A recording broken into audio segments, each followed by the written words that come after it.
Gjendemi në njërin prej rrugëve që të çon në Kalan Rozafa. Ky masiv I madh që shihni në ekran është shembur nga muret e Kalas. Duket se ende autoritetet nuk janë të informuar për këtë ngjarje që ka ndodhur. Ende nuk dihet ora se kur është shembur ky masiv nga muret e Kalas, por gjithsesi mund të kishte qenë një rrezik I madh për një aksident të mundshëm tragjik. Rënja e këtij masivi tregon qartë rrezikshmërinë përreth mureve të Kalas Rozafa dhe tashmë ndoshta duhet një studim apo marrja e masave për të shmangur ngjarje të tilla që mund të çojnë në aksidente tragjike. Ndryshimet klimatike dhe rreshtit e shiut të rëna gjatë natës mendohen të jenë shkaku kryesor që kanë sjellë shembjen e këtij masivi të madh në njërin prej rrugëve që çon në Kalan Rozafa.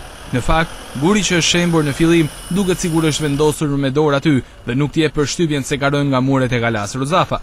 Mjaftojnë vetëm pak qaste për qëndruar aty dhe fare thjesht kupton qartasi se guri I madh që ka zënë rrugën është shkëputur nga pak metra më lart.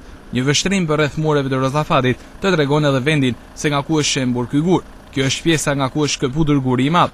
Lartësia nga ku ka rënë nuk është më shumë se afro 10 metër. Ende nuk është shumë e qartë nëse ky masiv është shembur gjatë orëve të natës apo në orët e ditës së sotme. Këtë nuk e kanë të qartë as vetë banorët. Ajo që të bën përshtypje është se ende asnjë prej autoriteteve duket se nuk ka informacion dhe madje nuk ka marrë asnjë mas e nuk ka reaguar qoftë për të parë mbi shkaqjet e shembjes e po ashtu edhe për të spostuar gurin që ka zënë rrugën. Dita e hënë, duke qenë se është edhe fillimi I javës dhe ka një fluks të madh vizitorësh, ka qenë të merr për mjetet motorike që kanë kaluar aty.